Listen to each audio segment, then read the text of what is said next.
Perdón, ¿están viendo ahora asfixia? Sí, doctora. Ya. Siempre vamos a tener esos pequeños inconvenientes. Ya, entonces el día de hoy vamos a hablar de una patología, lo que es la asfixia perinatal. Dentro de la asfixia, nosotros podemos decir pues que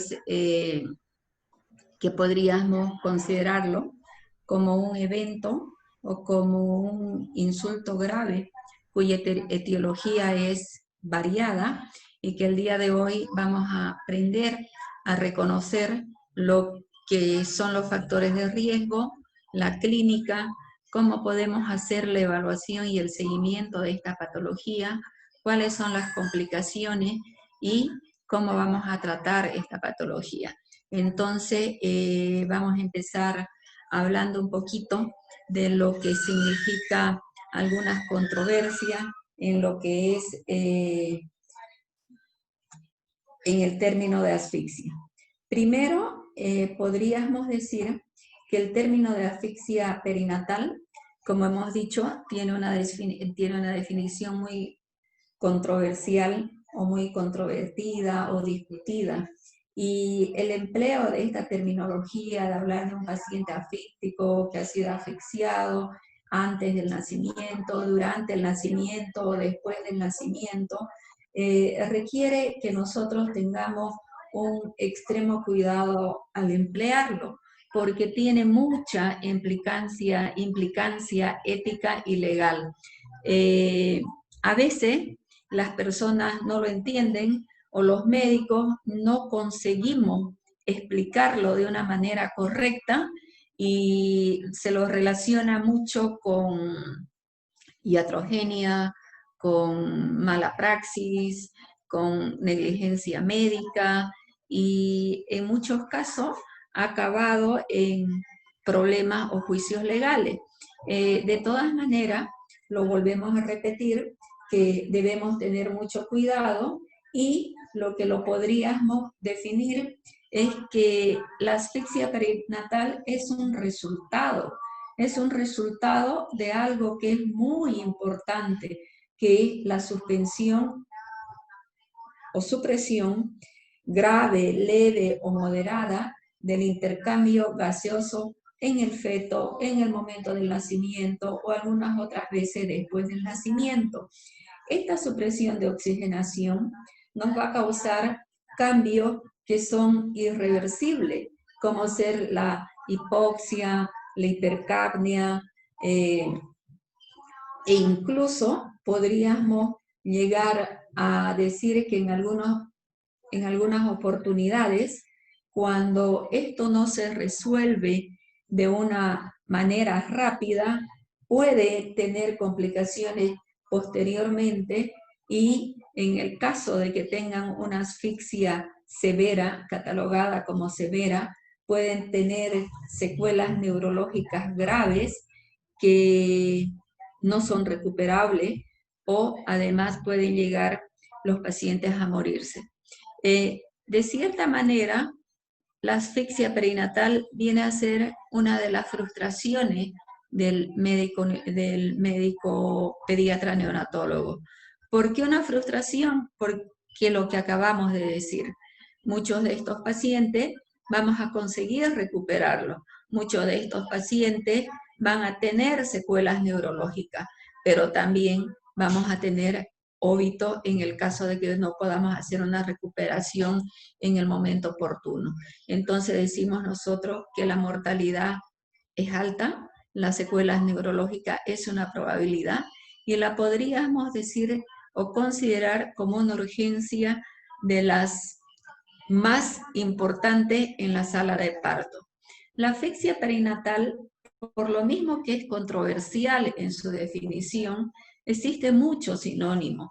Algunos hablan de asfixia del recién nacido, de hipoxia neonatal, de apnea del recién nacido, de encefalopatía neonatal, encefalopatía del recién nacido, pero todos estos términos están relacionados con, como hemos dicho, con la falla en el intercambio de gases, ¿no es cierto? Entonces, podríamos decir nosotros que cuando existe un evento grave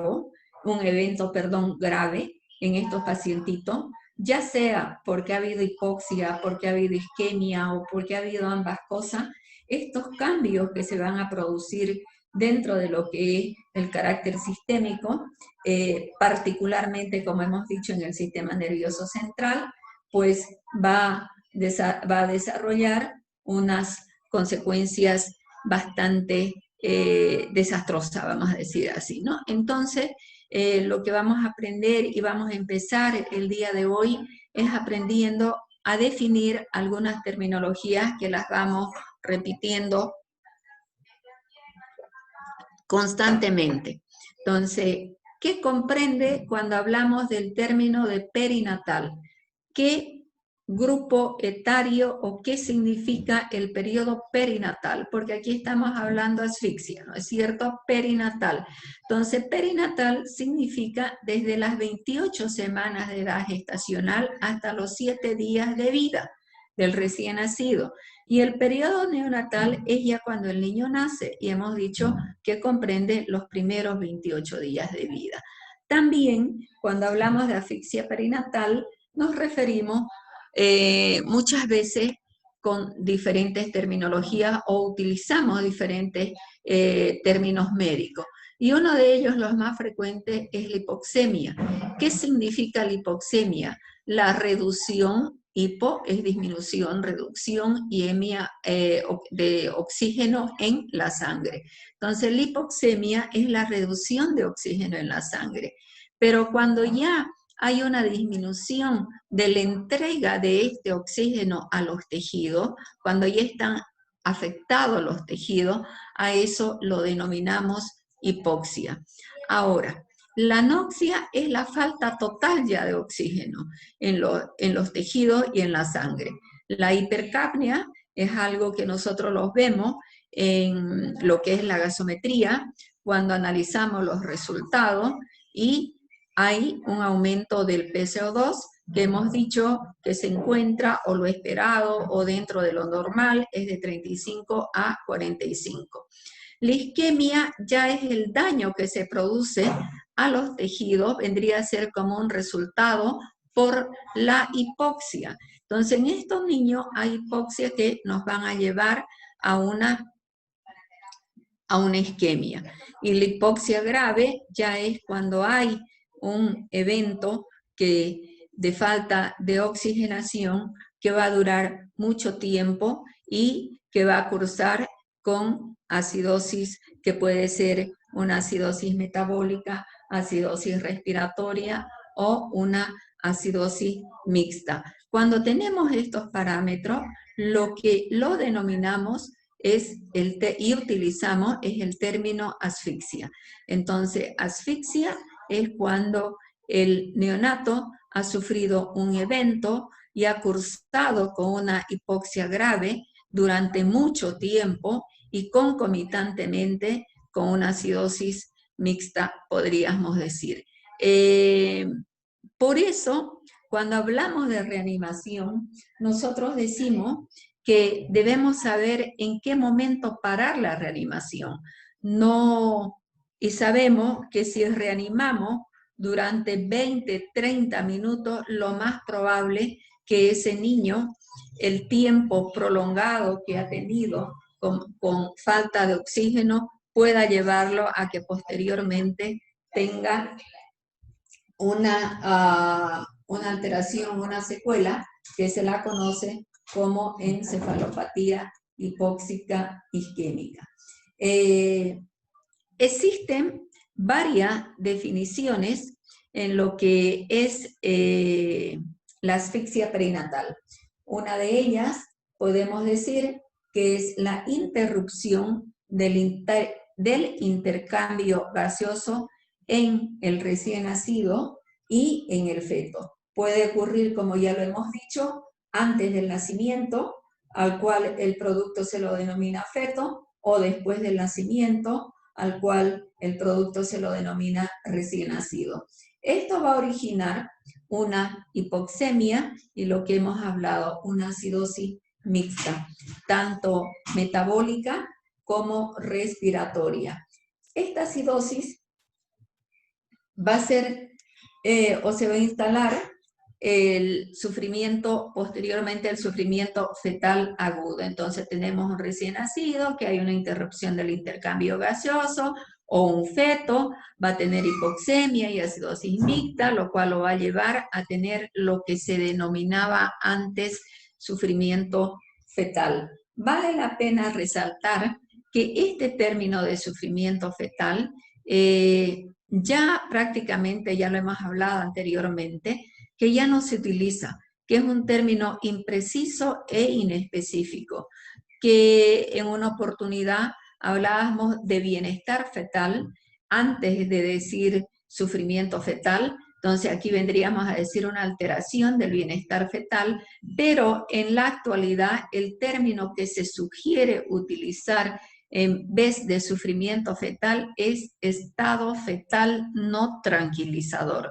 Entonces, todo esto que hemos hablado nosotros va a llevar a un estado fetal no tranquilizador y que posteriormente ya vamos a tener como resultado final una asfixia perinatal severa. Hemos hablado también que cuando hablamos de ahora de estado fetal no tranquilizador, hablamos de parámetros que lo vamos a ver posteriormente, ¿no es cierto? Y uno de los parámetros es la presencia de meconio en el líquido amniótico.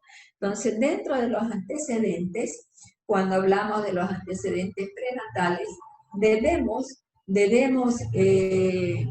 preguntar al informante, ya sea a la gestante o al médico, si el líquido amniótico tiene presencia de meconio o no tiene, que era lo que hablábamos cuando hablamos de síndrome de aspiración de líquido meconial. Vale la pena resaltar que aproximadamente un 15 a un 18% de los partos de término presentan o postérmino presentan meconio, sin que lleguen a alterar el estado fetal tranquilizador del feto. Se lo considera entonces esta presencia de meconio como un mal predictor de acidosis.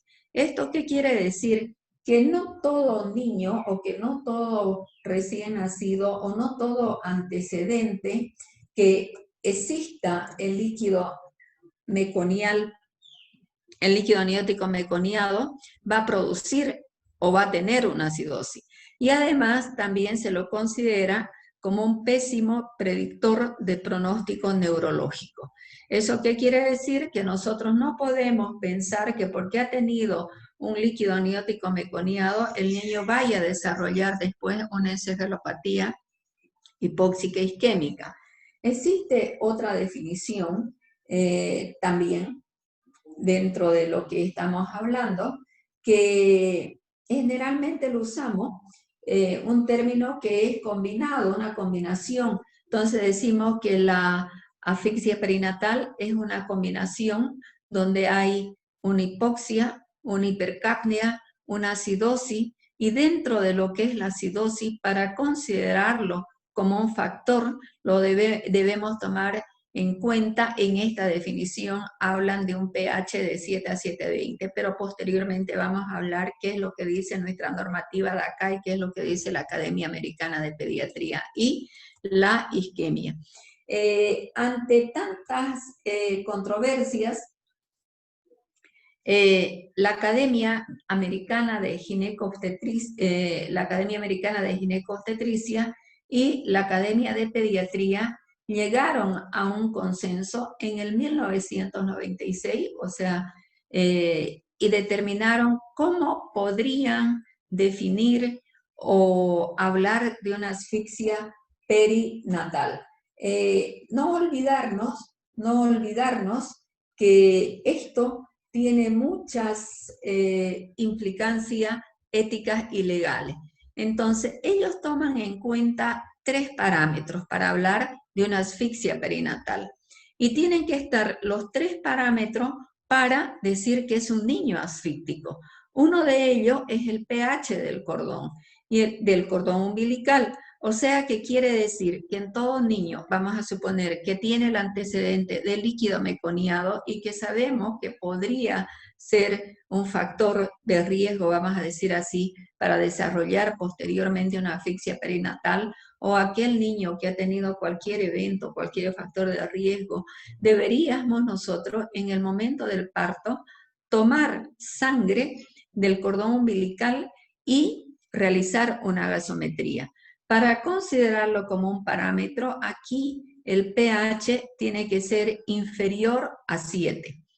Sabemos que el pH normal es de 7,35 a 7,45. Otra cosa que es importante es después, cuando ocurre el nacimiento, sabemos nosotros que tenemos un paso a paso que debemos realizar en el niño que nace, ¿no es cierto? Antes del minuto y al minuto y después del minuto. Entonces, antes del minuto tomamos nosotros el Apgar. Ahora, para hablar de una asfixia perinatal, el Apgar que nosotros vamos a considerar o que considera la Academia Americana de Ginecobstetricia y la Academia de Pediatría es después de los 5 minutos o a los 5 minutos. Y cuando esos parámetros están entre 0 a 3. Entonces, nosotros hemos dicho, Madeleine, que cuando un niño tiene una buena vitalidad, una buena adaptación cardiopulmonar, Madeleine, enciende su micrófono. ¿Cuánto tiene de Apgar? Madeleine. Sí, doctora. 3. Ryan Joel. Doctora, ¿no era de 7 a 10 del Apgar? De 7 a 10 niñas, jamás a 3. Si estamos hablando aquí que de 3 vamos a considerar ya como un parámetro para asfixia perinatal, entonces tenemos que saber qué significa el Apgar. El Apgar, si vamos a evaluar la vitalidad del recién nacido y queremos tener un niño vital, pues tiene que tener un parámetro de 7 a 10. Y además, conjuntamente con ello, signos neurológicos y o alteración o ya disfunción multiorgánica en el periodo neonatal inmediato. O sea, que dentro de los signos neurológicos, que lo vamos a ver posteriormente, uno de los más importantes es las convulsiones y manifestaciones o fallas ya multiorgánicas. Entonces, ¿qué es lo que consideramos nosotros?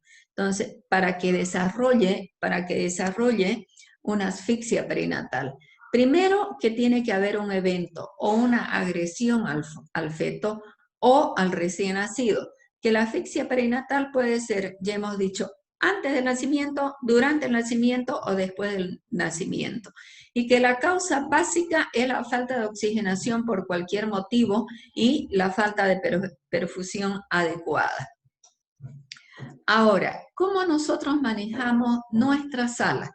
Yo lo que les doy en las clases es cómo manejo yo en mi sala, qué es lo que dicen a nivel internacional y qué es lo que hablan nuestras normativas. A veces nosotros no podemos aplicar lo que está ya estudiado, validado a nivel internacional, porque no tenemos las condiciones necesarias para hacerlo.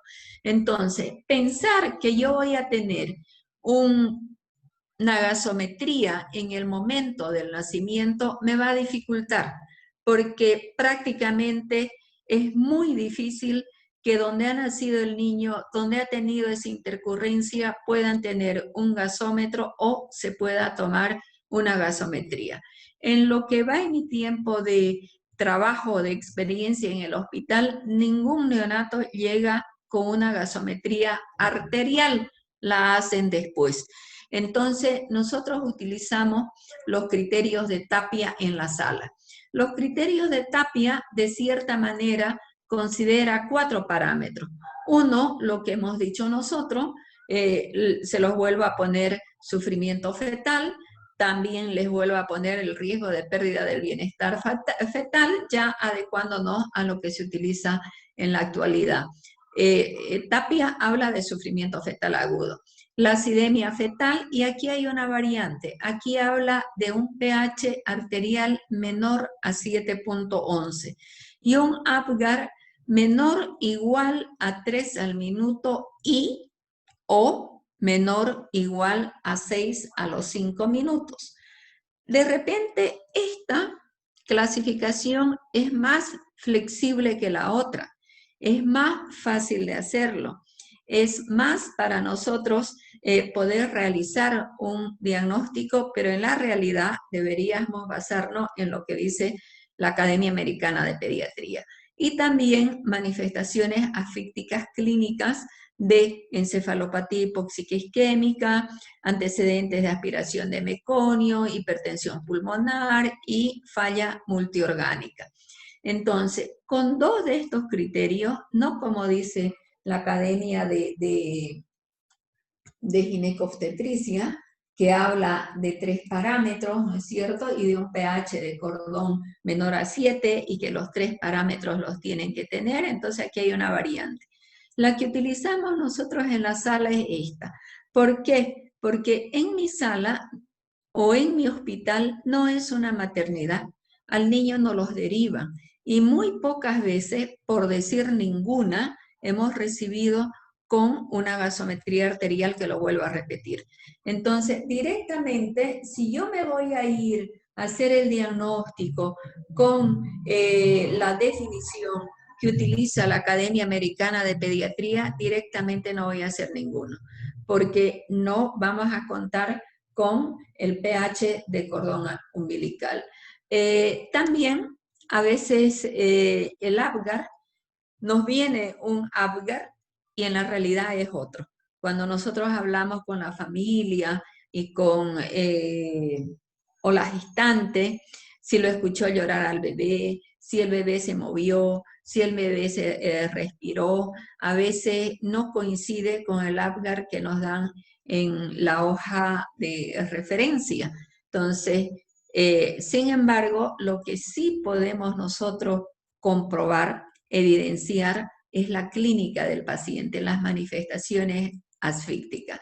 Entonces, con 2 de estos parámetros en la sala, que nos es fácil a nosotros evaluarlo, podemos catalogarlo como una asfixia perinatal.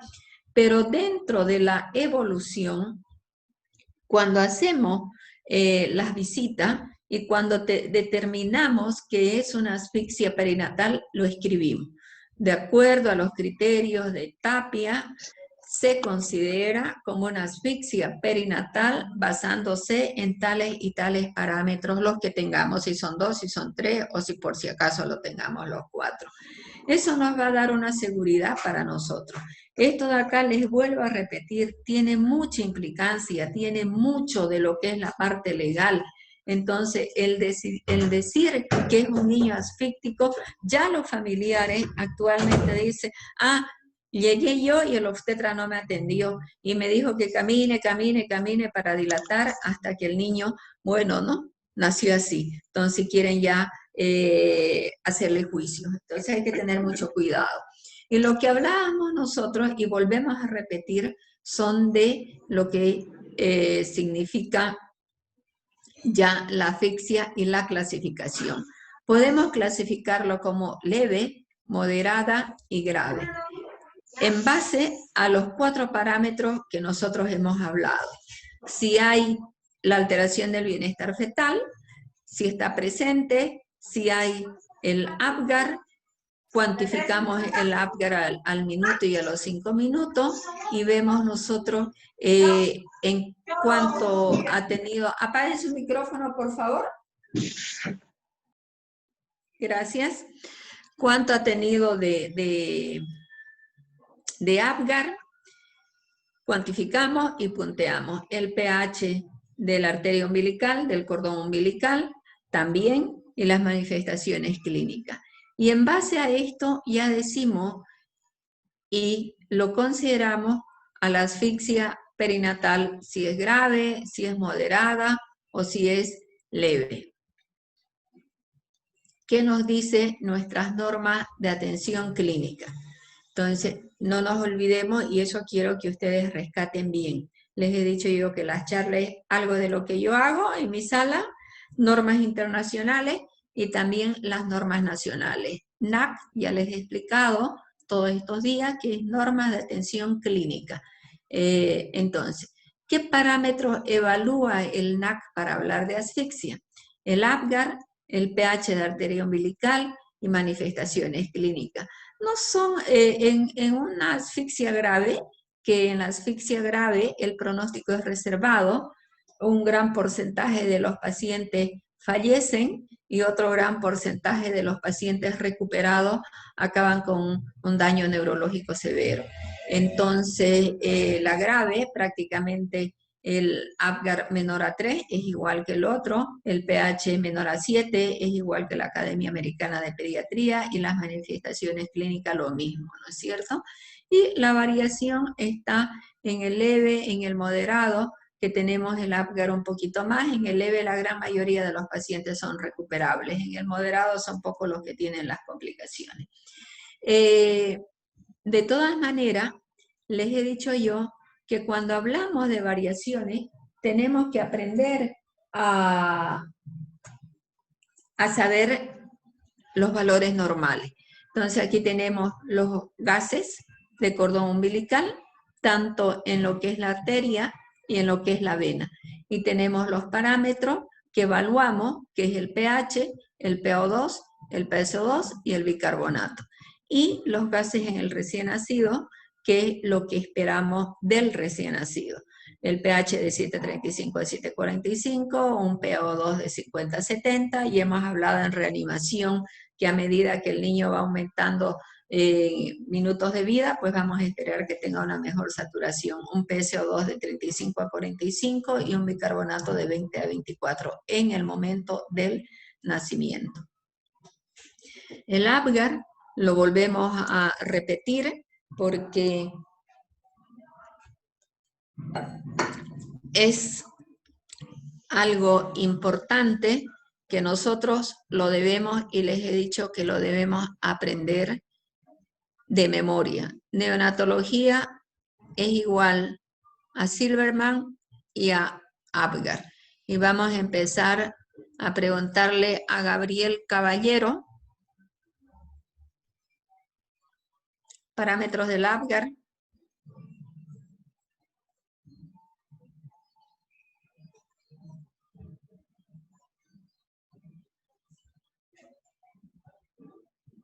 Grecia Montaño.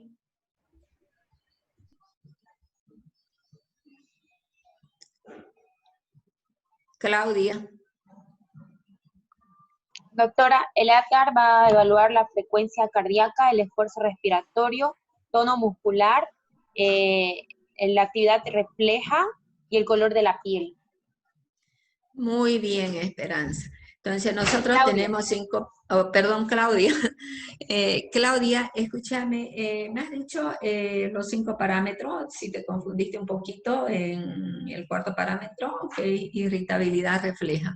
Ahora, ¿me podés decir los valores del APGAR? La valoración, la puntuación mínima que tiene, les vengo preguntando todo el tiempo y le voy a preguntar hasta que acabemos neonatología. Hasta que todos me respondan cuando yo les pregunte. Sí, doctora, el APGAR, la evaluación mínima es 0 puntos y lo máximo es 2, entonces vendría a ser una escala de 0 a 10. Perfecto. A ver, ¿y cómo se interpreta?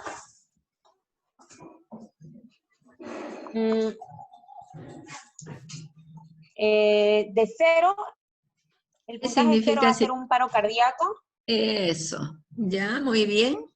Del 1 al 3, una depresión cardiopulmonar que es grave, del 4 a 6, depresión cardiopulmonar moderada, y de 7 a 10, una buena vitalidad. Perfecto, entonces el que anota los puntos, no sé quién es, tiene un punto. Lo has dicho muy bien, exactamente es así. Entonces, nosotros decimos que el APGAR evaluamos 5 parámetros que nos recordamos con el término de FETIC, que es fácil: frecuencia cardíaca, esfuerzo respiratorio, tono muscular, irritabilidad refleja y color de piel. Los parámetros a evaluar Le damos a cada uno de ellos una puntuación y dentro de esa puntuación tenemos 3 puntajes, 0, 1 y 2. Dependiendo de cómo lo encontremos, por ejemplo, el esfuerzo respiratorio se lo evalúa con el llanto. El tono muscular, esto ya lo hemos hablado en reanimación, lo evaluamos con los movimientos de flexión de las extremidades, de extensión y flexión. Irritabilidad refleja la respuesta al llanto a algún estímulo que nosotros le hacemos, normalmente al pasarle una sonda. Y la cianosis, que es el color de la piel. Entonces, nosotros hemos dicho que al evaluar el APGAR, nos va a dar, solamente con el puntaje de APGAR, vamos a hablar de una depresión neonatal. No podemos hablar en relación al resultado del APGAR como una asfixia perinatal, porque ya lo hemos entendido que asfixia es un evento que concurre con diferentes factores, ¿no es cierto? Entonces, y el APGAR es uno de ellos. El APGAR, de cierta manera, cuando pensamos exclusivamente en el APGAR, nos lleva a que nosotros podamos decidir una conducta de lo que podamos hacer posterior. Por ejemplo, si un APGAR está entre 7 y 10, que quiere decir que tiene una buena adaptación cardiopulmonar o una buena vitalidad, entonces estamos diciendo que el paciente está bien, está estable, que no tiene depresión, que es lo que deberíamos esperar. Entonces, una vez nace el paciente, se observa si tiene otros parámetros durante 2 a 3 horas, y si no tiene ninguna otra alteración más, directamente se va a ir con la madre. Estos niños de 7 a 10 con APGAR, con antecedente, vamos a suponer, de líquido amniótico meconiado, y no tienen ninguna alteración, se van con la madre. Y cuando se va de alta la madre, se va con la madre. Pero ya cuando hay una alteración del APGAR solo, menor o igual a 6, pero a los 10 minutos está asintomático, se lo interna al paciente y se lo observa. Se lo observa, se evalúa la dieta, si le vamos a dar o no le vamos a dar, porque a veces puede haber una falta de oxigenación a nivel de la mucosa intestinal y puede ser un factor para que desarrolle una enteritis necrotizante, entonces a veces se la suspende, aunque actualmente se debe y se recomienda iniciar la leche lo más rápido que se pueda.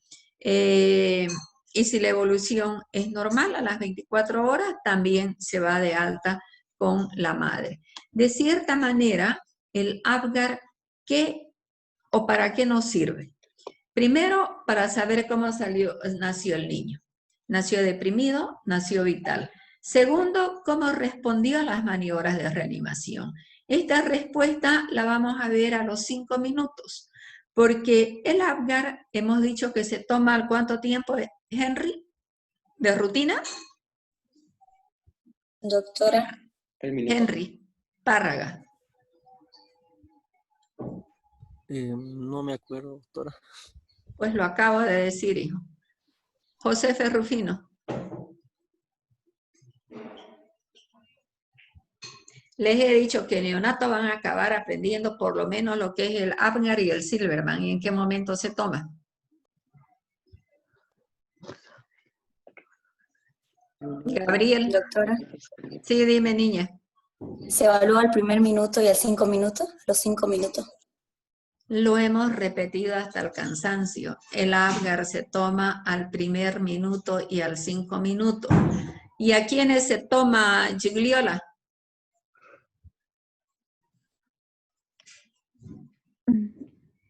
¿A quiénes se toma el APGAR?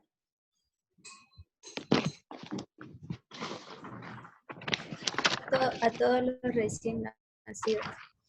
A todos los recién nacidos, independientemente si es prematuro, si se deprimió, si no se deprimió, si es malformado, si tiene una patología de base, a todos, sin excepción.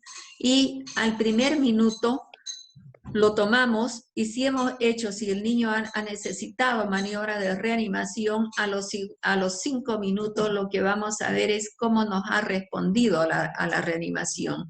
Si el niño ha nacido con un Apgar de 5 al primer minuto, pero a los 5 minutos tiene 7 o 8, quiere decir que todo lo que ustedes han hecho ha estado perfecto, que el niño ha tenido una respuesta positiva a la intervención que ustedes han hecho. Y también nos da para pensar cómo quedó el niño, ¿no es cierto? Y para saber cuándo parar la reanimación o si tiene posibilidades de tener un daño irreparable, aunque no es el Apgar solo, ya les he dicho que es un conjunto de factores que evaluamos.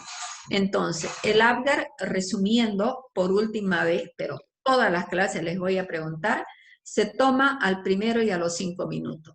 En el supuesto caso de que el Apgar a los 5 minutos esté menor o igual a 6, se vuelve a tomar cada 5 minutos para ver la evolución y el pronóstico del paciente. El Apgar por sí solo no tiene valor predictivo. No podemos hablar con el Apgar por sí solo si no evaluamos los otros parámetros de asfixia. No podemos evaluar por sí solo con el Apgar si tiene o no va a tener una encefalopatía hipóxica isquémica. Entonces, la sensibilidad y la especificidad es muy baja, es el 10%. La mayoría de los niños que tienen una parálisis cerebral infantil cursan con Apgar normal. El Apgar menor a los 20 minutos, estamos diciendo, no mejora, no se recupera, vuelve a tomar a los 10, no se recupera a los 15, no se recupera a los 20. Y si este Apgar sigue bajo, menor o igual a 6, ahí podríamos asociar, y se ha visto en estudios, que el 59% pueden llegar a fallecer y el 57% pueden llegar posteriormente a tener una parálisis cerebral infantil. El retardo en el inicio de la respiración de más de 30 minutos se asocia con un riesgo del 80% de morir. Entonces ustedes tienen que ver en qué momento deben suspender la reanimación. La incidencia de la asfixia perinatal es del 2 a 5 por 1000 nacidos vivos. En Estados Unidos es el 1 al 2, en Chile del 0,5 al 1,5. Del 10 al 60% de los niños asfixiados presentan encefalopatía hipóxica isquémica. Entonces, nosotros decimos, ¿podemos prevenir la asfixia perinatal? Entonces, ¿qué tenemos que hacer? Evaluar, decidir y actuar. ¿Qué vamos a evaluar? Primero vamos a evaluar a la gestante, si hay factores de riesgo. Entonces, eso quiere decir que debemos detectar a toda gestante o en todo embarazo y preguntar si hay o considerar, si lo han considerado como un embarazo de alto riesgo. Y en el caso de que sea considerado de alto riesgo, en el caso de que el niño nazca o nace con una alteración, debemos darle una atención oportuna y en el momento. Eso significa una asistencia adecuada. ¿Y cuál es la asistencia adecuada? Reanimación neonatal. Entonces decimos, ¿cuánto es el porcentaje de en qué momento se produce una asfixia perinatal? Antes del parto, en un 20%, en el momento del parto, un 70%, y después del parto, en un 10%. Entonces, ¿qué es lo que nosotros, debemos hacer? ¿No es cierto? O el obstetra en todo caso, para evitar esta asfixia perinatal, cuando hay y es catalogado como un embarazo de alto riesgo.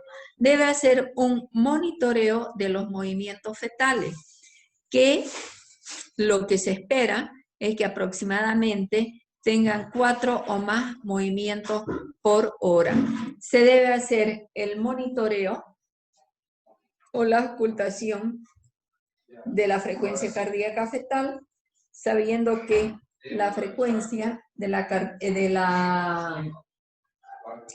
frecuencia del feto, de la frecuencia cardíaca, es de 120 a 160 latidos por minuto. Se debe realizar un monitoreo electrónico continuo intraparto, es decir, un registro cardiotocográfico fetal, y se debe pesquisar en el supuesto caso de que uno pueda extraer sangre del cordón, una acidosis fetal.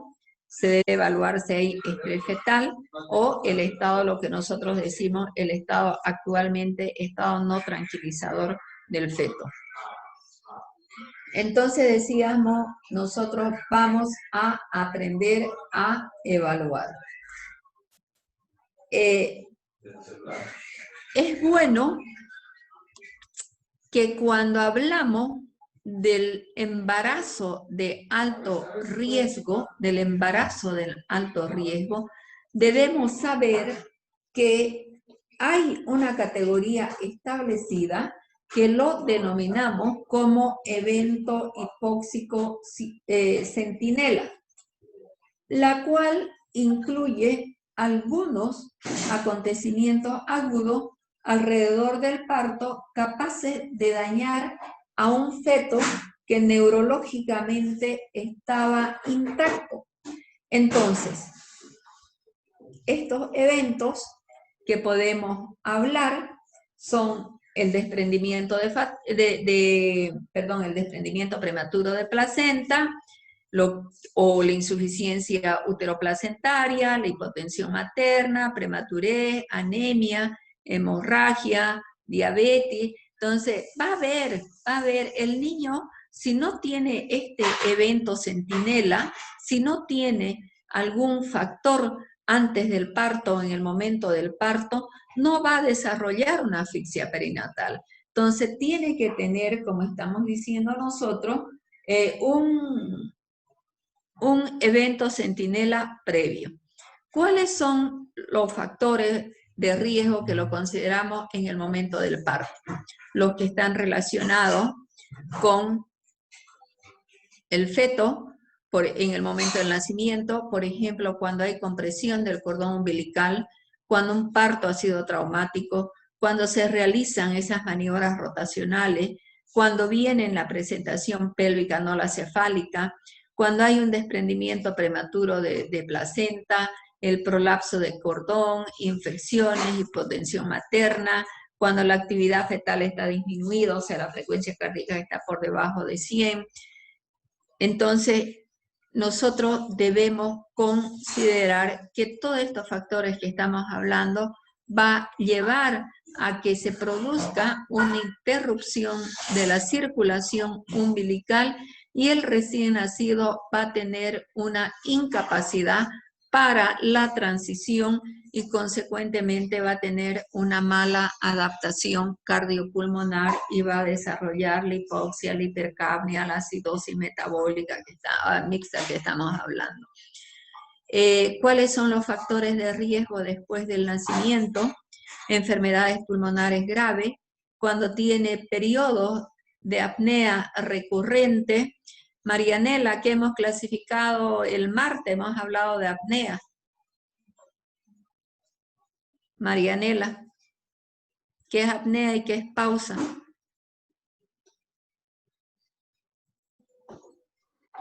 Doctora, Uh-huh. eso leí en el libro que mandaron, que lo que usted ha dicho de apnea más de 20 segundos y otro menos de 10 segundos, lo clasifica así, que la apnea era la pausa respiratoria por 10 segundos y la apnea grave era la pausa por más de 20 segundos. Ya, ¿y qué más? Obviamente la ausencia, primero lo vamos a definir apnea como ausencia de respiración. Y hemos dicho que tenemos tanto la pausa como la apnea en la ausencia de respiración. Y hemos dicho que vamos a evaluar dos cosas, el compromiso hemodinámico y el tiempo. Y en el tiempo hemos hablado que es mayor o igual a 20 segundos. O alteraciones hemodinámicas en la apnea.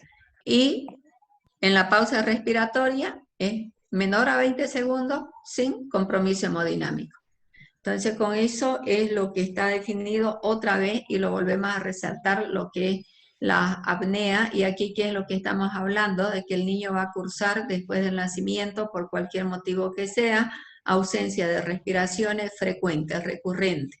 Entonces, algún tipo de cardiopatía congénita, con la persistencia del conducto arteriovenoso con insuficiencia cardíaca o sepsis con colapso cardiocirculatorio. Entonces, quiere decir que un niño puede tener riesgo para hacer una asfixia perinatal antes, durante y después del nacimiento. De cierta manera, esto de acá viene a ser lo mismo.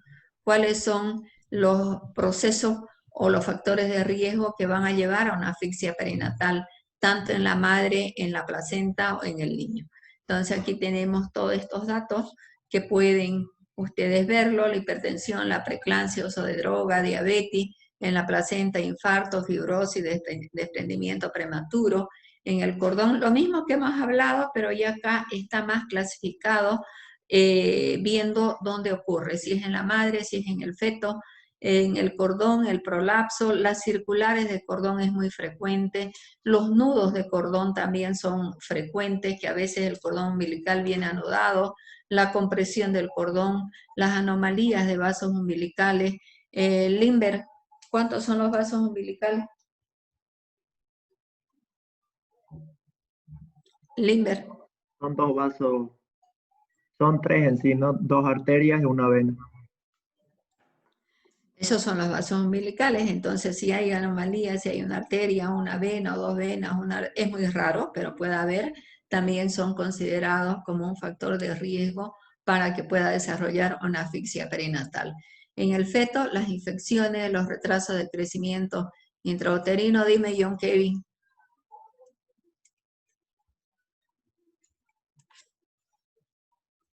John Kevin dice aquí, levantó la mano. No, doctora, más bien quería preguntarle, decía en la anterior diapositiva RCIU. Retraso de crecimiento intrauterino. Cuando los Exacto. niños son pequeños para la edad gestacional, cuando tienen un peso por debajo del percentil esperado. Y John Kevin, hablando de eso, ¿cuáles son los percentiles para considerar que tienen un peso adecuado para la edad gestacional? No me acuerdo ahorita, doctora. Esto de acá lo hemos hablado en edad gestacional y hemos hablado que a los niños los clasifican entre 10 a 90%. Y hemos hablado, para explicar este término que ha preguntado John Kevin, hemos hablado que a los niños los clasificamos independientemente de si son prematuros, si son a término, si son postérmino, lo clasificamos en pequeños para edad gestacional, grandes para edad gestacional y adecuados para edad gestacional. Y eso está relacionado con los desvíos estándar. Y utilizamos 2 desvíos estándar, el 10 y el 90. Entonces, todos aquellos que están entre el percentil 10 y 90 son adecuados para edad gestacional. Y de cierta manera, aquellos que tienen un peso, no siempre hay otros factores para considerarlo retraso del crecimiento intrauterino, pero sí cursan también con bajo peso. Entonces, ya hemos hablado también de la fisiopatología, que tiene que haber un evento centinela. Ese evento centinela es una agresión más que todo al cerebro, donde va a haber una falta de oxigenación, una falta de irrigación, va a haber una hipoxia, una isquemia, y que posteriormente, si el tiempo es prolongado, vamos a desarrollar una encefalopatía hipóxico-isquémica, y que si la catalogamos a esa encefalopatía como grave, nos va a llevar a que los niños tengan un retraso neuropsicomotor que es para toda la vida, lo cual se lo considera como parálisis cerebral infantil y se lo cataloga a partir de los 2 años. Entonces, la encefalopatía hipóxica isquémica realmente es un problema que altera mucho el comportamiento de la familia. Es un problema que a veces incluso acaba con la resolución o la disolución de la familia, ¿no? Entonces hay la encefalopatía, pues lo vamos a ver después, cursa con alteraciones de presión respiratoria, alteraciones de la conciencia, crisis convulsiva, y la parálisis cerebral es cuando ya tienen alteraciones en la postura y en los movimientos. ¿Cómo podríamos clasificar o hablar de la sintomatología de la asfixia perinatal? Entonces, aquí tenemos un esquema básico de aparición temprana, síntomas, ¿no? De aparición temprana tardía y de aparición tardía. Entonces, ¿cuáles son los síntomas de aparición temprana? Los que los vemos al inicio. La dificultad respiratoria, dificultad para iniciar y mantener la respiración, o sea, son esos periodos de pausa respiratoria. Depresión del tono muscular es la hipotonía generalizada, esa flacidez que tienen, y de los reflejos, alteraciones de la perfusión, la temprana o tardía, ya cuando hay alteración del estado de alerta, del estado de la conciencia, hay crisis convulsiva, el paciente no tolera la alimentación por vía oral, ya hay alteración hemodinámica, con hipotensión, alteración del ritmo, y la tardía ya hay falla multiorgánica. Hay sangrado del tubo digestivo, pulmonar, hay alteración de la función renal con retraso de la micción, oliguria, poliuria. Entonces, si nosotros hablamos de los órganos que afectan, como lo venimos repitiendo y diciendo, el órgano más afectado es el cerebro. Pero todos pueden llegarse a afectar, todos. El pulmón, el riñón, la parte metabólica, el corazón, en diferente porcentaje. ¿Cuáles son las alteraciones en el sistema cardiovascular a nivel cardíaco? Cuando hablamos nosotros de alteración o descompensación hemodinámica, alteración de la presión, falla cardíaca, cianosis, taquicardia, ritmo de galope, a veces encontramos una insuficiencia cardíaca con hígado palpable. En el sistema digestivo es muy frecuente la intolerancia digestiva transitoria, la hipoxia a nivel o la isquemia a nivel de la mucosa intestinal, lo que nos va a producir una enteritis necrotizante, pueden cursar con sangrados, hay disminución del tránsito intestinal, úlcera de estrés, o entonces el compromiso en la realidad de la asfixia perinatal es variada y pueden llegar a comprometer diferentes órganos como lo estamos viendo.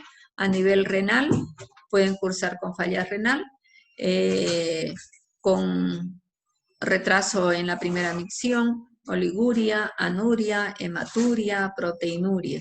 Entonces, una de las causas más frecuentes de la insuficiencia renal aguda justamente es la asfixia perinatal. A nivel respiratorio, una de los cuadros más frecuentes, si es que hay presencia de meconio en el líquido amniótico, es la aspiración, es el síndrome de aspiración meconial, entonces el SALAM, y que puede estar asociado a una hipertensión pulmonar persistente. En la parte hematológica, la coagulación intravascular diseminada, ahí vamos a tener los sangrados, las trombocitopenias, las leucopenias, leucocitosis, el TP puede estar disminuido, va a haber alteraciones metabólicas con las glicemias bajas, calcio, acidosis metabólica, magnesio, y entonces, como conclusión, la asfixia perinatal es cuando es severa, hay afectación de todos los órganos en diferentes proporciones y las consecuencias son graves. ¿Cómo nosotros evaluamos lo que es la secuela o la complicación de la asfixia perinatal? Se utiliza la clasificación de Cernat y Cernac. Esto evalúa la encefalopatía hipóxica isquémica. Aquí tenemos todos estos parámetros que nosotros evaluamos desde el nivel de conciencia, el tono muscular, los reflejos, la frecuencia cardíaca, la presencia de convulsiones, el tiempo de duración, y en base a ello lo vamos a clasificar como estadio 1, estadio 2, estadio 3.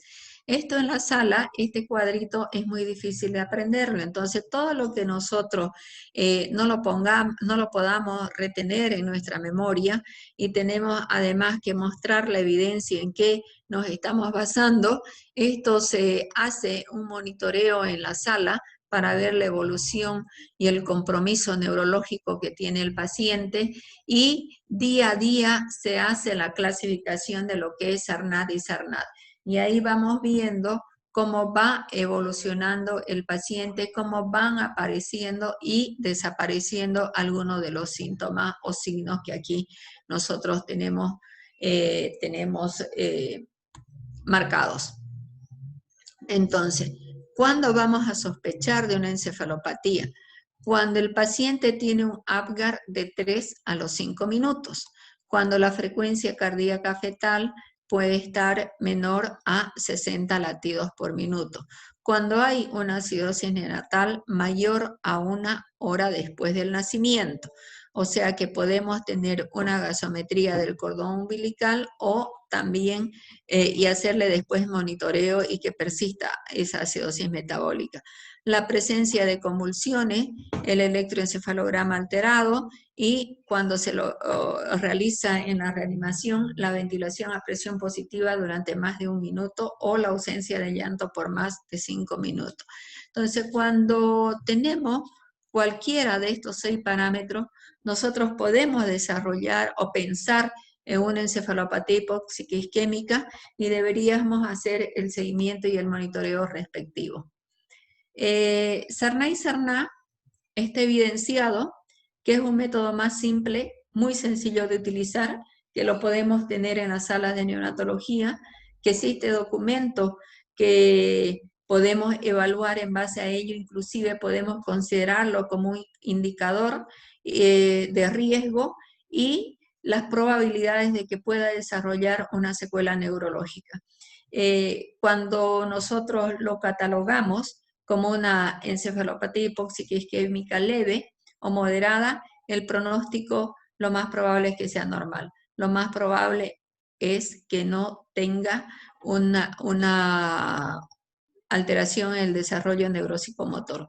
Cuando hablamos de alteración del desarrollo neuropsicomotor, estamos hablando de o psicomotor, estamos hablando de las 4 áreas, ¿no es cierto? La parte motora gruesa, la parte motora fina, el gusto, la parte de los sentidos, ¿no? Y más que todo, la auditiva y la visual.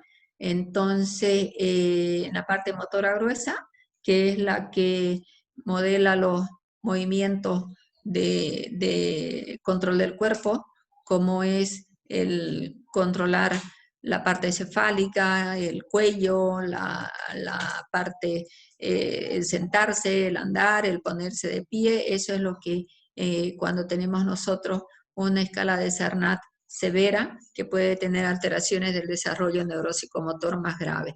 Entonces, la encefalopatía hipóxica isquémica, catalogada como severa en base a los parámetros que hemos hablado, la gran mayoría de ellos pueden morir y los que sobreviven quedan con graves secuelas neurológicas. Son importantes entonces considerar la severidad y la duración de los síntomas. Las agresiones que pueden presentar. Aquí tenemos nosotros una crisis de hipoxia, donde están la boca, la mano y los pies cianóticos. Entonces, los sistemas que ya hemos hablado, es la misma lámina donde hemos hablado de las cosas más importantes. Cuando está afectado el sistema nervioso central, la manifestación más frecuente, la encefalopatía hipóxica isquémica. Cardiovascular, la isquemia del miocardio. En la parte pulmonar, la hipertensión pulmonar persistente. En la parte renal, la necrosis tubular, que nos va a llevar a una insuficiencia renal. La adrenal, la hemorragia, gastrointestinal, la enteritis necrotizante, metabólica, el síndrome de hormona antidiurética, y el hematológico, la coagulación intravascular diseminada. Entonces, hemos visto, ya hemos evaluado los factores de riesgo, los maternos, los del cordón, los del feto, y hemos visto la clínica. Eso es evaluar. Una vez que yo decido y planteo una hipótesis diagnóstica, y hemos dicho es un niño asfíctico y que pueda o no pueda tener una encefalopatía, yo voy a pedir exámenes complementarios para confirmar o descartar el diagnóstico.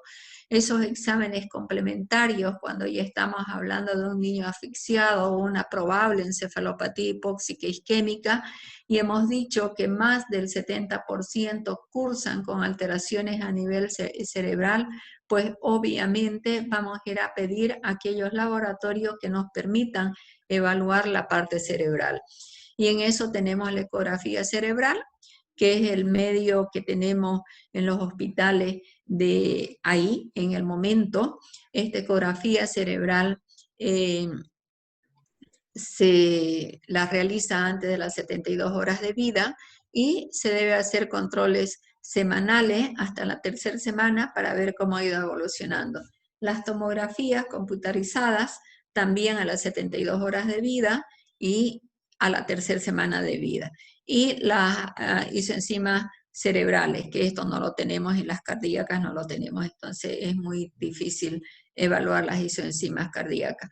Pero sí tenemos el electroencefalograma, que también es de fácil acceso.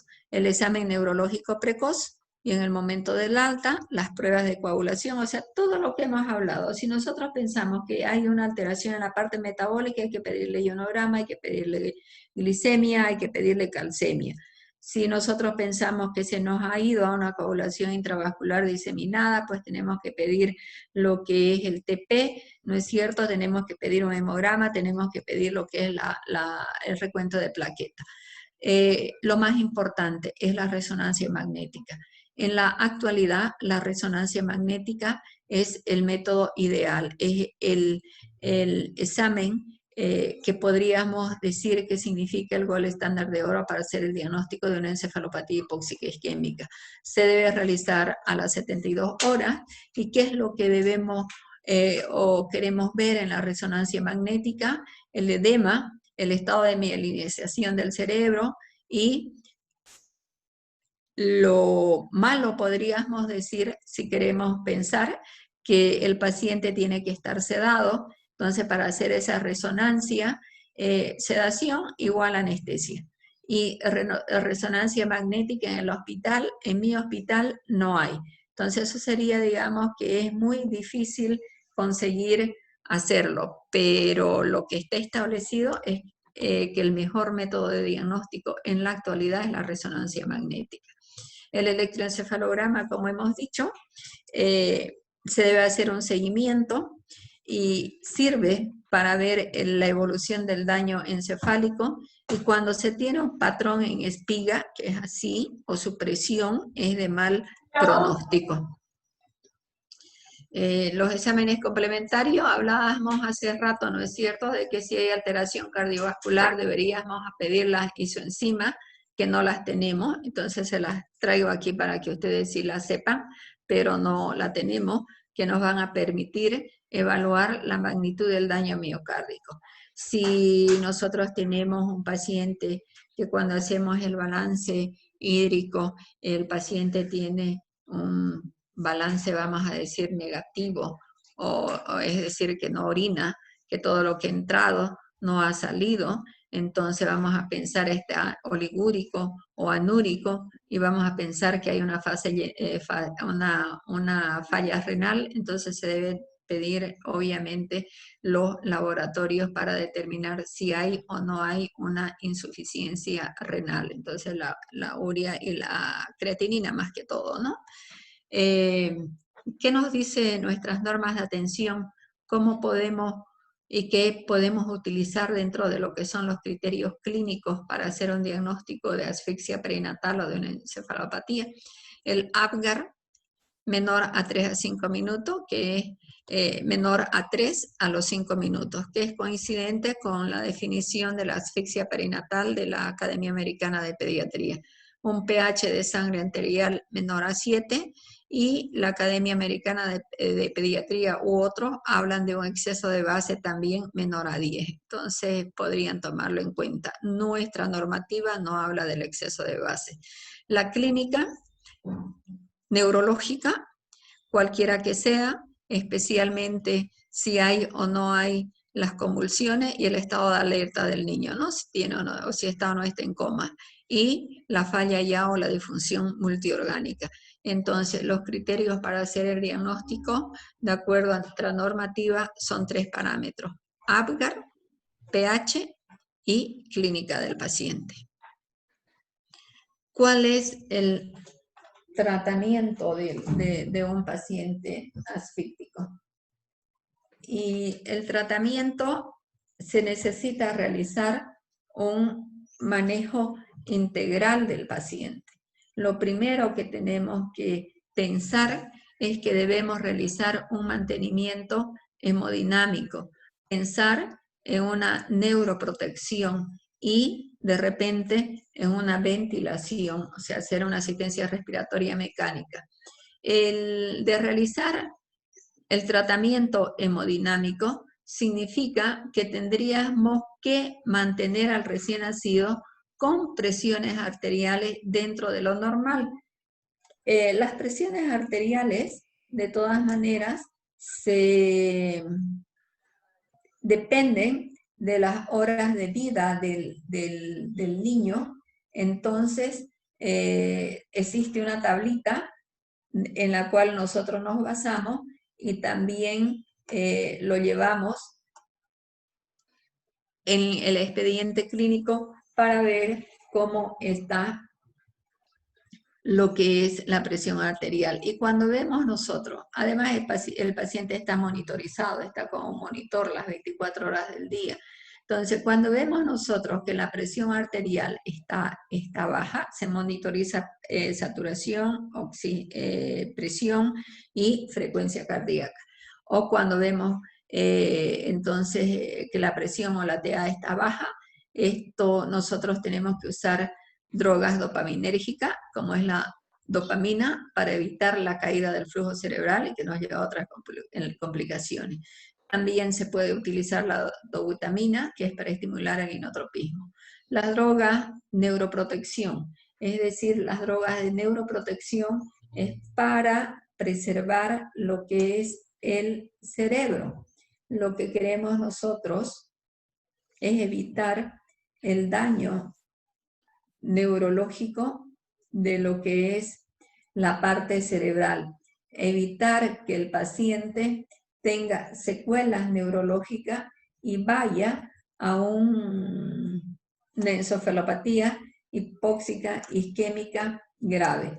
Entonces, en ese afán de preservar el cerebro, ¿qué es lo que nosotros tenemos que hacer? Reducir el edema cerebral. En el edema cerebral, ustedes saben, ya han debido llevar seguramente en las otras materias, en los pacientes cuando tienen un TEC, cuando hacen un edema, lo que más se usa pues son los diuréticos, ¿no es cierto? O las soluciones hipertónicas. En neonatología, las soluciones hipertónicas, o sea, el sodio al 3% y lo que son los diuréticos no están indicados. Entonces, lo que sí debemos realizar en neonatología como neuroprotección es mantener los niveles de glicemia dentro de parámetros normales, aplicando los requerimientos de flujos de glucosa que se maneja en neonatología de acuerdo a lo que es el peso y la edad del niño y haciendo sus controles de glicemia e ir aumentando si es que lo necesitara. Recordándose que el flujo de glucosa en un recién nacido a término es de 4 a 6 miligramos por minuto y en un recién nacido a pretérmino de 6 a 8 después del tercer día de vida. Entonces, si nosotros vamos a utilizar una vía para mantener o estabilizar al paciente, lo ideal es que tenga una vía central. Los anticonvulsivantes y la hipotermia. En relación a lo que es la ventilación. Entonces, ¿no? Eso más o menos de manera global, y después vamos a ir hablando ya un poquito en lo que es la hipotermia, que vendría a ser el tratamiento ideal y el que se hace, podríamos decir. Entonces, el tratamiento empieza en la sala de parto. Cuando tenemos un niño asfíctico o que ha sufrido ese evento que decimos y nos ha nacido un niño asfíctico, lo primero que tenemos que realizar es la reanimación neonatal. Y la reanimación neonatal se va a hacer antes del minuto. Y ahí vamos a hablar en el momento del nacimiento, tras que sale el producto del canal del parto, se evalúan 3 parámetros para decidir si va a ir a una reanimación neonatal o si va a ir a una atención normal del recién nacido. Y aquí decimos que ha habido un evento previo y que este paciente asfíctico, dentro de esos 3 parámetros que evaluamos, va a estar alterado. ¿Y cuáles serían, Brian Joel? Los parámetros que evalúa, los 3 parámetros para ir a una reanimación neonatal. ¿Qué es lo que no tiene que tener? No me acuerdo, doctora. Marcelo.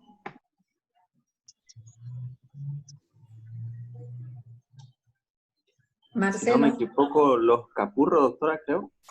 No, capurro es edad gestacional. Que no tenga llanto, que no tenga tono. Muy bien. Y que no sea... Término. No sea término, ¿no es cierto? Lo contrario de ir a una atención normal. Entonces, que no sea término, en este caso es una asfixia, puede ser un pretérmino, puede ser un atérmino, pero lo más probable es que en el momento que salga del canal del parto no va a tener tono y no va a tener esfuerzo respiratorio. Entonces, ahí vamos a ir a una reanimación neonatal. Esa reanimación neonatal se va a hacer en la sala de parto, cumpliendo los diferentes bloques, evaluando al final de cada bloque la respuesta que han tenido en la intervención y actuando inmediatamente, ¿no es cierto? Cuando ya el paciente sale y ya está el cuadro instalado y se va a la sala de neonatología, se va a evaluar si el paciente va o no va a necesitar una asistencia respiratoria mecánica, es decir, si lo vamos a dar un apoyo ventilatorio con una oxigenoterapia a través de una asistencia respiratoria mecánica. Y aquí la otra cosa importante dentro del tratamiento es la temperatura. Y en la temperatura, lo que se habla, a ver, vamos a ver la presión arterial, esto ya hemos hablado. Bueno, en lo que es la, aquí no, en lo que es la temperatura, lo que está estudiado y lo que está evidenciado es que se debe llevar al paciente a una hipotermia. Esa hipotermia significa que puede ser, hay 2 tipos de hipotermia. La hipotermia selectiva y la hipotermia parcial, que lo vamos a ver posteriormente. Es el niño mantenerlo a 3 grados inferiores de la temperatura normal, entre un promedio entre 32 a 34 grados centígrados, que lo vamos a ver posteriormente. Entonces, la temperatura es importante, igual hipotermia, presión arterial dentro de parámetros normales, calcio e hipoglicemia dentro de parámetros normales. Ahora, ¿cómo tratamos a un paciente que tiene una asfixia leve, catalogado como una leve? Monitorización y puede ir a un alojamiento conjunto. Si tiene una asfixia moderada, ya se podría observar al lado de la madre o podría estar internado si hay compromiso del sensorio. Y se va a evaluar si en el caso vamos a decidir dejarle en NPO o darle alimentación. En el caso de dejarle NPO, pensar en una nutrición parenteral. Sin embargo, como les he dicho, en la actualidad se habla de que la nutrición enteral sea lo más rápido que se pueda, porque va a incrementar el flujo de sangre al intestino, entonces va a mejorar de repente el pronóstico del niño o evitar un poquito lo que es la NEC. Sin embargo, cuando hablamos de nutrición enteral, estamos pensando en alimentar al niño con leche materna. Las leches, los sucedáneos de leche o las leches en tarro o artificiales es un factor más de riesgo para que produzcan una enteritis necrotizante. Entonces, la nutrición parenteral, que sí va a depender y el niño va a quedar por cualquier motivo durante mucho tiempo en ayuna, y es una alternativa a la nutrición parenteral, también debemos saber que esto nos puede llevar a una atrofia de la mucosa intestinal y va a ser un factor predisponente para la sepsis neonatal, aumentando el riesgo de la NEC. Entonces, todo tenés beneficio, pero también tenés complicaciones. Y la oxigenoterapia. El tratamiento general, entonces, mantener la función cardiorrespiratoria, mantener la presión, corregir la acidosis, el uso de anticonvulsivantes. Los tratamientos que ya hemos dicho, las aminas, dependiendo de qué es lo que queremos, por ejemplo, si queremos nosotros mejorar la perfusión renal, las dosis de la dopamina es de 0.5 a 2 microgramos, si queremos estimular los receptores adrenérgicos, de 6 a 10, entonces todo esto se calcula para las 24 horas y tenés que tener una vía central. La dobutamina nosotros utilizamos casi como un promedio de 5 microgramos por kilo por minuto y hay que hacerle el cálculo bien minucioso y existen las maneras de calcularlo. La dobutamina de 5 a 10 microgramos que va a aumentar el débito cardíaco, que es lo que queremos nosotros realizar. Y como protector neurológico se usa el fenobarbital. Cuando existe la convulsión, cuando ya hay una convulsión en el neonatal, la droga para utilizar es el fenobarbital. No es el diazepam como es en el adulto o en los niños más grandes. Entonces, la droga de elección en la convulsión neonatal es el fenobarbital. La dosis de impregnación es de 20 miligramos por kilo.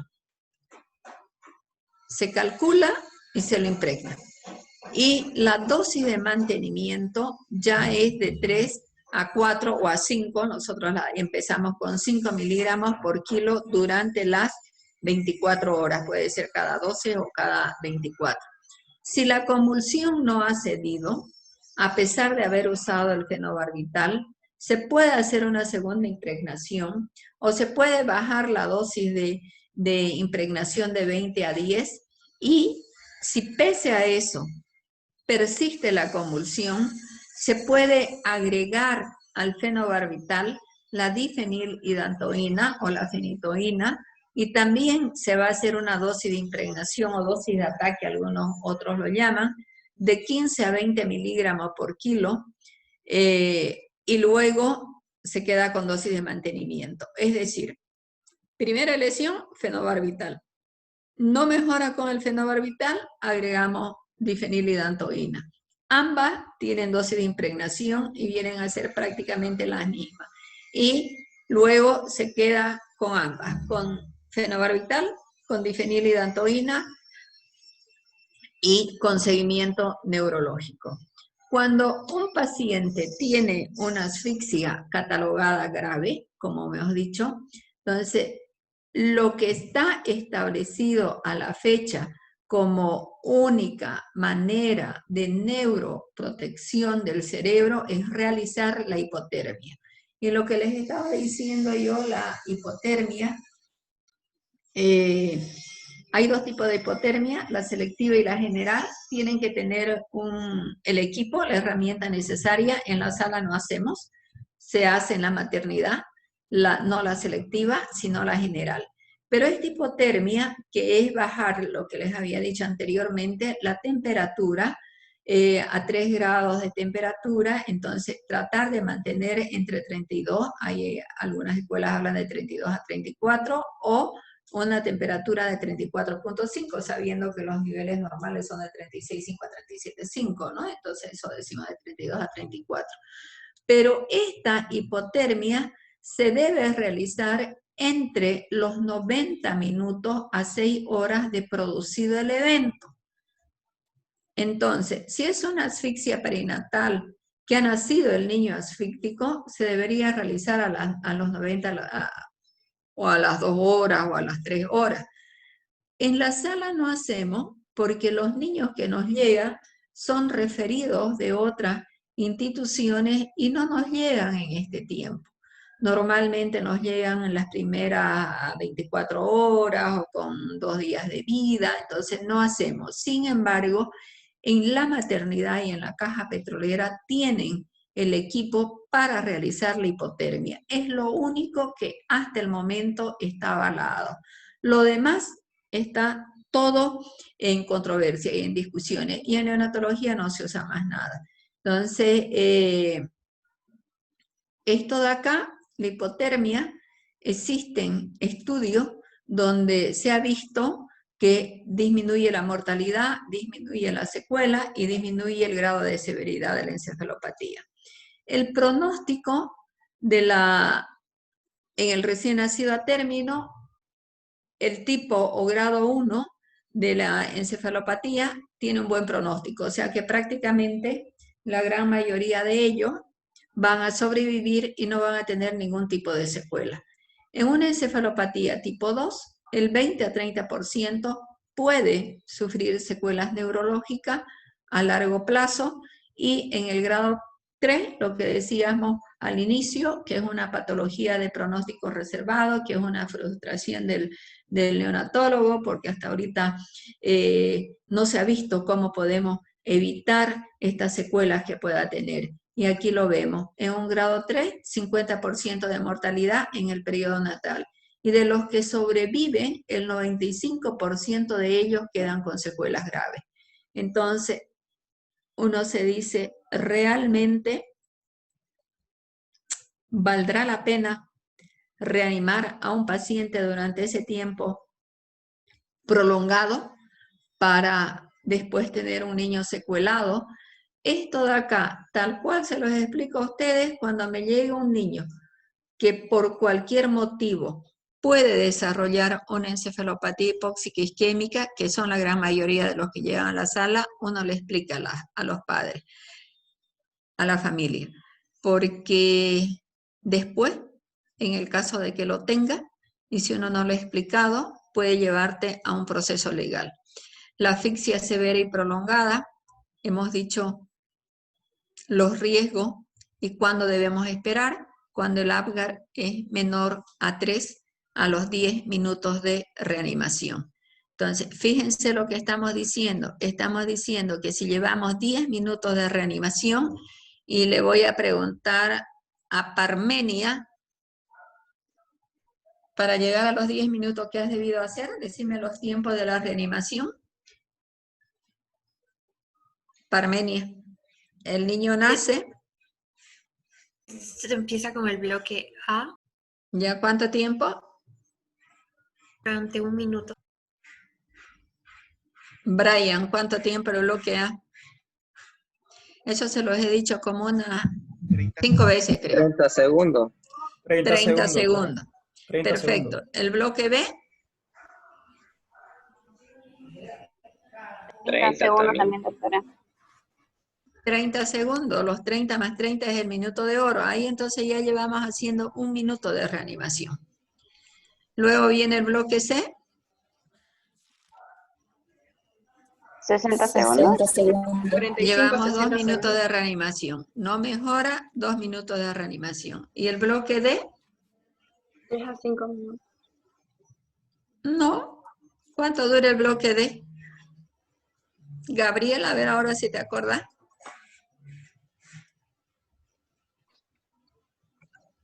¿Qué es el bloque D? Aplicación de droga, doctora, sin límite de tiempo. Sin límite de tiempo, es ahí donde nos vamos a tardar. Es ahí donde hemos dicho que no tiene límite de tiempo, es ahí donde vamos a aplicar la adrenalina. Y vamos a ir evaluando y repitiendo y repitiendo. ¿no es cierto? Y vamos a repetir hasta 2, hasta 3 veces, y el intervalo de la adrenalina es 3 minutos, y ahora ya dicen que podríamos aplicarlo antes. Entonces, si hablamos que vamos a aplicar a los 3 minutos y hacemos 3 dosis de adrenalina, ya llevamos 9, más los 2 minutos, y ya estamos por encima de los 10 minutos. Y si a eso vamos a decir que vamos a entrar a darles líquido, que estamos pensando en un choque hipovolémico, y el darle los líquidos nos va a llevar 5 a 10 minutos, y ya estamos con 20, 30. Entonces, una reanimación que nosotros hacemos y que no tiene una respuesta a las intervenciones en escala que estamos haciendo, pues nos lleva 30 minutos. Y eso es lo que tenemos que explicarle cuando salimos, que si el niño ha respondido, sí ha respondido, ha salido a las maniobras de reanimación, pero ha demorado para salir, por lo tanto tiene el riesgo de que posteriormente puede tener una alteración o un trastorno en lo que es el desarrollo neuropsicomotor, y explicarle qué significa el desarrollo neuropsicomotor. Entonces, seguimos viendo los indicadores de mal pronóstico. El estadio 3 de la clasificación de Sarnat, que ya sabemos por qué, ¿no es cierto? ¿Por qué es grave el estadio 3? Noeli, lo acabamos de decir. ¿Qué pasa con esos niños que llegan al estadio 3? Porque tienen una mortalidad del 50% en el periodo. ¿Y los otros? Un 95% que sobreviven quedan en secuelas graves. Secuelados, quedan secuelados, ¿no es cierto? Entonces, el tener y ser clasificado a la encefalopatía como estadio 3 significa también un mal pronóstico. Y cuando nosotros tenemos esas convulsiones que son difíciles de tratar y que son prolongadas, también se los considera como un mal pronóstico. Los signos de anormalidades neurológicas a las 2 semanas de vida, cuando tienen las manifestaciones, la persistencia en las ecografías al mes de vida, las tomografías con anormalidades, la oliguria por más de 20, las oliguria por más de 36 horas. ¿Y qué podemos recomendar? ¿Qué podemos decir finalmente? ¿No es cierto? Primero, que es un problema importante y frecuente en nuestro medio. Es una de las causas donde ingresan más niños por la asfixia perinatal en la sala de nosotros. Que la alta incidencia de mortalidad y secuela hacen que las medidas preventivas mejoren la intervención. ¿Y qué es lo que tenemos que hacer para que estos niños tengan un buen pronóstico? Aprender reanimación y aprender el manejo protocolizado de lo que significa el manejo de un niño con encefalopatía. La alternativa actual, hemos dicho que es la hipotermia, que hemos acabado de hacer. Entonces, cuando ustedes, de explicar mejor dicho, cuando ustedes estén en un centro de salud y tengan un niño asfixiado, derívenlo inmediatamente y a un lugar donde le puedan realizar la hipotermia. Y eso tiene que ser antes de las 6 horas, porque después de las 6 horas ya no tiene ninguna acción. No hay ninguna probabilidad de que el niño no tenga secuela. Y lo que dice el ILCOR y el AJA en lo que es la reanimación neonatal. Aquí ya no es 2010, es el 2015, que creo que es el que ustedes tienen. Y luego, ¿qué? Después, ¿qué? De una asfixia perinatal. Después, ¿qué? De una encefalopatía hipóxica isquémica. ¿Qué es lo que espera la familia? ¿Qué es lo que le espera a ese niño si tiene secuela? Primero, que ese niño tiene que estar permanentemente con seguimiento neurológico, que tiene que hacer probablemente rehabilitación para toda su vida, que tiene que hacer control en la parte nutricional. Muchos de estos niños ni siquiera tienen el reflejo de deglución. Muchos de estos niños probablemente ni siquiera puedan tragar, comer, y se le hace una gastrostomía, se le hace la alimentación directa a través de una sondita al estómago. Muchos de estos niños, por el tiempo prolongado de ventilación, por el tiempo prolongado de oxigenación, van a desarrollar una retinopatía y pueden hasta llegar a perder la vista si es que ustedes no la diagnostican a tiempo. Y muchos de estos niños pueden tener pérdida de la audición o disminución de la audición. Entonces, todo esto tenemos que tomarlo en cuenta. Todo esto el paciente debe salir de la sala de neonatología con un fondo de ojo, debe salir con potenciales evocados auditivos para ver si hay o no hay pérdida de la audición, y lamentablemente hay muchas de estas cosas que nosotros no la tenemos. La rehabilitación la tenemos a media, hay un servicio de fisioterapia que le enseñan a la mamá, pero la rehabilitación es para siempre. El control neurológico tenemos ya nuestro neurólogo pediatra hace un año que él nos hace el seguimiento de estos pacientes. En la parte nutricional, en la actualidad hay un alumno de la Gabriel que ha hecho pediatría y ha hecho gastroenterología, y es el que nos sigue y nos hace todo lo que es su dieta, tratando de darle todo lo que son sus requerimientos hídricos y proteicos necesarios. La parte de oftalmología, tenemos un oftalmólogo que no tiene mucha experiencia en retinopatía, entonces por lo cual sí se lo deriva o a la maternidad o al hospital de la villa, donde tienen los especialistas adecuados para hacerle un seguimiento oftalmológico. Y otorrino tenemos, pero no tenemos la herramienta necesaria para hacer los potenciales evocados. Y finalmente hoy, ¿qué evaluamos? Factor de riesgo, dime un factor de riesgo, a ver, Esperanza. Uno de tanto de lo que hemos dicho relacionado al cordón umbilical, uno de los más frecuentes.